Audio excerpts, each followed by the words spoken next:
Bonjour à tous les internautes, ici Keiko Magazine, le magazine qui vous propose des critiques ciné et télé. The Brink, saison 1, épisode 2. Alors je me souviens plus du titre, je me souviens particulièrement plus trop de l'histoire non plus, parce qu'il y a des choses dans une série que moi je ne supporte pas de voir. Et il y a 3 choses en particulier, et le vomi et le pipi en font partie. La troisième, c'est le caca, évidemment. Dans cet épisode, on voit du vomi et on voit du pipi. Et c'est particulièrement dégueulasse. Et je comprends pas, en fait, pourquoi on a eu besoin de mettre en scène le vomi et le pipi de cette manière-là. C'était vraiment horrible à regarder. Et franchement, c'est une série que j'ai envie de regarder, que j'ai envie de bien aimer, mais qui fait tout pour me repousser, j'ai l'impression.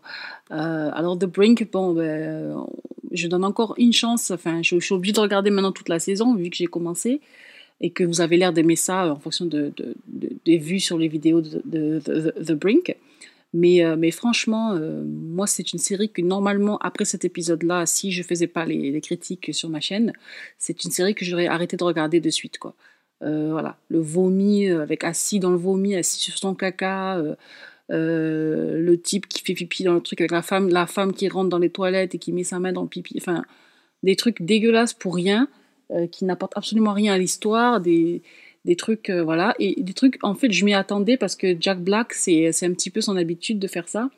C'est-à-dire que dans la plupart des séries où il a un peu de pouvoir au niveau créa, il va toujours utiliser le pipi, le caca ou le P pour faire rire, j'ai mis rire entre guillemets. Parce que, bon, je trouve que les répliques sont drôles sans avoir besoin de pipi et de caca. Et c'est dommage qu'il n'arrive pas à arrêter de faire ça, quoi. Et je trouve que c'est aussi pas très bien pour HBO, parce que HBO, c'est quand même la chaîne où il y a des séries comme bon, Game of Thrones, évidemment, mais il y a aussi Silicon Valley, il y a VIP. Donc, ce sont des séries qui sont assez bien faites, qui sont super drôles. Moi, VIP, je rigole à haute voix, toute seule dans mon lit, en regardant la série. Et enfin, c'est un truc de fou, quoi. C'est un truc, c'est juste brillant. Et, euh, et, euh, et là, avec Brink, je ris pas, d'abord un, et je suis dégoûtée en plus de. Donc voilà, en plus je viens de déjeuner, donc je regardais ça juste après le déjeuner, c'était vraiment dégueulasse. Et enfin, vraiment, c'est une série qui me repousse, quoi. Bon, on verra dans la saison. J'imagine qu'il doit y avoir 10 ou 13 épisodes maximum, heureusement, parce que sinon, s'il y avait 24 épisodes, je crois que j'aurais pas pu. Donc, je vais aller jusqu'au bout. Mais franchement, je vais mettre un 2 sur 10, mon premier 2 sur 10 de toute ma chaîne, parce que c'était vraiment horrible à regarder. Voilà.